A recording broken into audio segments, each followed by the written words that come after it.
तो चलिए आप सभी का फिर से स्वागत है इस वीडियो में। आज की इस वीडियो में आपको क्लास 10th का एक चैप्टर समझाएंगे। जी हाँ, जो चैप्टर का नाम है नेताजी का चश्मा, जो कि आप देख सकते हैं आपके यहाँ पे स्क्रीन में भी शो कर रहे हैं। ठीक है, तो इसको आपको क्लियरली करके बताएंगे। इसका जो समरी है, मेन जो पॉइंट है इस चैप्टर का, वो आपको समझा देंगे, ताकि आप अंत में इसका जितना भी जो क्वेश्चन आंसर है खुद से आप हल कर पाइएगा। और हो सके तो वीडियो के अंत में वो भी आपको क्लियर कर देंगे, जितना भी इसका क्वेश्चन आंसर है वो आपको बता देंगे। ठीक है, तो चलिए आगे बढ़ते हैं वीडियो में। तो सबसे पहले मैं आपको यहाँ पे पढ़ के बताता हूँ और आपको समझा भी देता हूँ चैप्टर को पूरा। आपके स्क्रीन में भी शो करेंगे जितना जो मैं यहाँ पे पढ़ूंगा उसको। ठीक है, तो देखिए सबसे पहले हम लोग का जो चैप्टर है यहाँ पे पार्ट वाइज आपको बांट दिए इसमें आपको। ठीक है, पार्ट 1 है, पार्ट 2 है, ऐसे करके बांट दिए हैं जो समरी है इसका, इस चैप्टर का।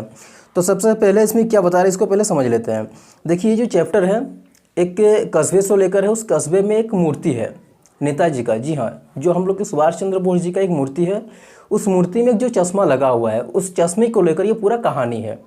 आप समझेंगे तो बहुत मज़ा भी आएगा इस कहानी को समझने में। बहुत ही अच्छा सा इंटरेस्टिंग स्टोरी है ये। तो चलिए आगे बढ़ते हैं। ठीक है, तो देखिए इसमें बता रहा है कि कहानी कुछ इस प्रकार है कि हल्दर साहब हर 15वें दिन कंपनी के काम से एक छोटे से कस्बे से निकलते थे। जी हाँ, ये जो कहानी है इसी को लेकर है।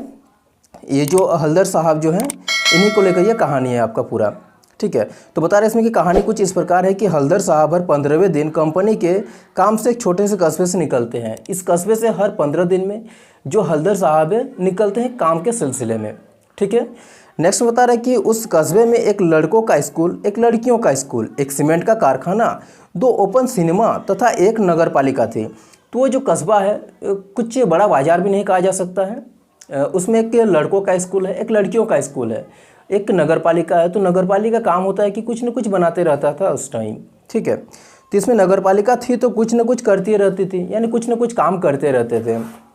कभी सड़कें पक्का करवाने का काम, तो कभी शौचालय, तो कभी सम्मेलन करवा दिया करता था। यानी कुछ न कुछ काम करते रहते थे। कभी सम्मेलन करवा देता था, कभी उसमें आपका जो पक्की जो सड़कें होता था, सड़क को कभी पक्की करवा देते थे। इस तरह से काम मतलब कुछ न कुछ करते रहता था। तो उसके बाद ये आपका पार्ट 1 में हो गया। अब पार्ट 2 जो है इसका, ठीक है, इसमें देखिए एक बार नगर पालिका के एक उत्साही अधिकारी ने मुख्य बाजार के चौराहे पर सुभाष चंद्र बोस की संगमरमर की मूर्ति लगवा दी। तो उसी में से कोई एक अधिकारी होंगे नगर पालिका के, तो उन्होंने क्या किया कि एक सुभाष चंद्र बोस जी का एक मूर्ति जो कस्बा था, कस्बा के बीच में लगा दिया। ठीक है, चूँकि बजट अधिक नहीं था इसलिए मूर्ति बनाने का काम कस्बे के एक ड्राइंग मास्टर को दे दिया जाता है। यानी जो वहाँ पे स्कूल है, स्कूल के एक ड्राइंग मास्टर को वो काम दे दिया जाता है, जो वहाँ पे मूर्ति बनवाने का काम था। यानी ज़्यादा उसमें बजट नहीं था, कम बजट होने के चलते वो जो मूर्ति बनाने का काम दिया गया था, किनको दिया गया था? वहाँ के एक टीचर को दिया गया था। ठीक है, मूर्ति सुंदर बनी थी। जो मूर्ति वहाँ पर बनाया गया था बहुत ही सुंदर था, लेकिन उसमें एक कमी थी। तो ये आपका मेन पॉइंट आता है ये स्टोरी में, जो उसमें कमी थी उसी को लेकर ये पूरा स्टोरी आपका बनेगा। तो क्या तो उसमें नेताजी की आंखों पर चश्मा नहीं था। इसमें थोड़ा देखिए, चश्मा नहीं था, किसी ने मूर्ति को रियल एक काला चश्मा पहना दिया था। यानी जो मूर्ति जो था वो तो पूरा संगमरमर का बना हुआ था, लेकिन जो उसमें आपका बनाया गया था, जो उसमें चश्मा जो था वो रियल वाला चश्मा था। ये देखकर आश्चर्यचकित हो गया था जो हल्दर साहब थे वो। ठीक है, जब हल्दर साहब आए तो देखकर बोले, वाह भाई क्या बात है। यानी मूर्ति तो एक संगमरमर, लेकिन चश्मा जो उसमें वो रियल वाला एकदम।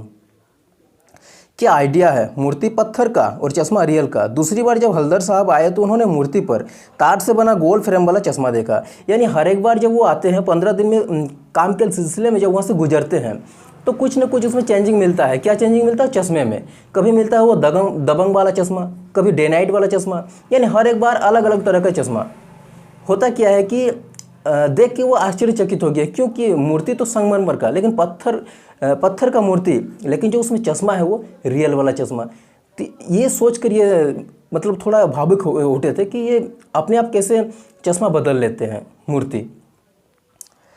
तो तीसरा में क्या बता इसमें कि तीसरी बार फिर उन्होंने नया चश्मा देखा। यानी हर एक बार उसमें जो चश्मा था वो चेंज होते जा रहा था, हर बार बदल रहा था, अलग अलग करके चश्मा उसमें आ रहा था। इस बार उन्होंने पान वाले से पूछ ही लिया कि नेताजी का चश्मा हर बार बदल कैसे जाता है। जब देख रहा है कि हर बार चश्मा बदल रहा है, दबंग वाला कभी डे नाइट वाला, तो एक बार पूछ ही लिया कि ये जो चश्मा चेंज होता है अपने आप कैसे बदल जाता है मूर्ति में। तो उसने बताया कि यह काम कैप्टन चश्मे वाला करता है। जो पान वाला था उन्होंने कहा कि ये जो काम करता है कौन करता है, जो कैप्टन है चश्मे वाला वो करता है। हल्दर साहब तुरंत समझ गए कि बिना चश्मे वाले मूर्ति कैप्टन को अच्छी नहीं लगती होगी, इसलिए वो अपनी ओर से चश्मा लगा देता होगा। जब कोई ग्राहक वैसे ही फ्रेम वाले चश्मे की मांग करता होगा जैसा मूर्ति पर लगा है, तो वो मूर्ति से उतार कर दे देता होगा और मूर्ति पर फिर से नया फ्रेम वाला चश्मा लगा देता होगा। यानी इनका मानना था कि जो चश्मे वाला था उन्होंने जो चश्मा वहाँ पे लगा दिया था, तो ग्राहक आता होगा वहाँ पे पूछता होगा कि वैसे ही हमको चश्मा चाहिए, तो उनके पास अब वैसा चश्मा और था नहीं, तो करता क्या था कि उसी के चश्मे को उतार कर पहले दे देता था और फिर दूसरा चश्मा उसमें पहना दिया जाता था। यानी जैसे कि सुभाष चंद्र बोस जी का भी अपमान ना हो, तो ऐसे करने के लिए उसमें चश्मा भी रहता था और उनका अपना जो ग्राहक था वह भी रह जाता था। इस तरह से काम करता था। ठीक है, नेक्स्ट में चलिए देख लेते हैं क्या है। बहुत ही अच्छा सा स्टोरी है, आपको आसानी से आप इसका क्वेश्चन आंसर भी कर पाइएगा। ठीक है, तो इसमें बता रहा है कि हल्दर साहब ने पान वाले से यह भी पूछा कि कैप्टन चश्मे वाले नेताजी का साथी है क्या। यानी इन्होंने पूछ लिया कि जो कैप्टन है चश्मा वाला वो क्या नेताजी का साथी था, ये जो काम करता है। आज़ाद हिंद फौज का कोई भूतपूर्व सिपाही था, कोई आज़ाद हिंद फौज का कोई पहले का कोई सिपाही होगा। पान वाला बोला कि वो लंगड़ा क्या जाएगा फौज में, वह तो एक पागल है पागल। इस तरह से पान वाले ने उसका निरादर किया कि वो एक लंगड़ा है, वो क्या जाएगा फौज में। हल्दर साहब को एक देशभक्त का इस तरह से मजाक उड़ाना अच्छा नहीं लगा। अब उसके अंदर में इस तरह के जो मजाक उड़ाया गया वो उनको अच्छा नहीं लगा। जब उन्होंने कैप्टन को देखा तो उनको बड़ा आश्चर्य हुआ, क्योंकि कैप्टन एक बूढ़ा मरियल तथा लंगड़ा सा आदमी था। यानी ये जो कैप्टन जिसके नाम से जो बोला जाता था, कैप्टन जो बोल रहा था, वो इस तरह से था कि बहुत आश्चर्य हो गया हल्दर साहब उनको देखकर। वो एक बूढ़ा आदमी था, बुजुर्ग आदमी था, एक दिव्यांग व्यक्ति था। उनके सिर पर गांधी टोपी और गोल चश्मा था। वो एक हाथ में छोटी सी संदूक थी और दूसरे हाथ में चश्मों वाला बांस लिया था। इस तरह से वो अपना काम करते थे। नेक्स्ट पार्ट इसमें आते हैं कि 2 साल के भीतर हल्दर साहब ने नेताजी की मूर्ति पर कोई चश्मे बदलते हुए देखे थे। एक बार जब हल्दर साहब पुणे कस्बे से गुजरे तो उनको मूर्ति पर किसी प्रकार का चश्मा ही नहीं दिखाई दिया। ये जो 2 सालों तक उसमें जो गुजरता रहा, तो 2 सालों तक हर एक बार अलग अलग टाइप का चश्मा देख रहा था। लेकिन एक बार क्या हुआ कि जब वहाँ पे वो गुजर रहा था तो देखा कि उस मूर्ति पर चश्मा था ही नहीं। ठीक है, कारण पूछने पर पान वाले ने बताया कि कैप्टन मर चुका है।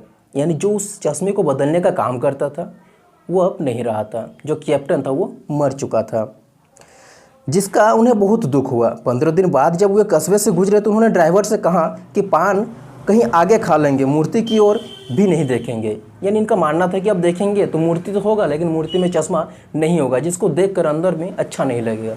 इसके लिए उन्होंने कह दिया जो ड्राइवर था उनको कि इस बार पान हम वहाँ पे उस चौराहे पर नहीं खाएंगे, कहीं आगे खा लेंगे। ठीक है, इसका जो नेक्स्ट पार्ट आता है, ठीक है, परंतु आदत से मजबूर हल्दर साहब की नज़र चौराहे पर आते ही आंखें मूर्ति की ओर उड़ जाती है। लेकिन एक बार जिस चीज़ का जो आदत पड़ जाता है, जैसे ही वो कस्बे से गुजरता है लेकिन मूर्ति की ओर नज़र चला ही जाता है। और देखता क्या है कि वे गाड़ी से उतरकर मूर्ति के सामने सावधानी से खड़े हो जाते हैं।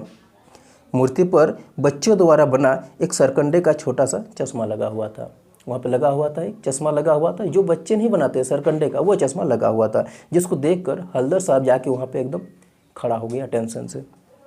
सरकंडे का चश्मा देखकर उनकी आंखें नम हो जाती है और वे भावुक हो गए। तो इस तरह से ये कहानी है आपका। अगर आपको नहीं समझ में आता तो कमेंट कीजिए। तो इसका जितना भी क्वेश्चन आंसर है उसका भी आपका वीडियो नेक्स्ट में हम लाएंगे। ठीक है, अगर आप खुद से कर सकते हैं तो आप कोशिश कर सकते हैं। और नेक्स्ट चैप्टर का भी वीडियो कौन से चैप्टर का देखना चाहते हैं कमेंट कीजिए, वो भी। मिलते हैं नेक्स्ट वीडियो में। Thanks for watching.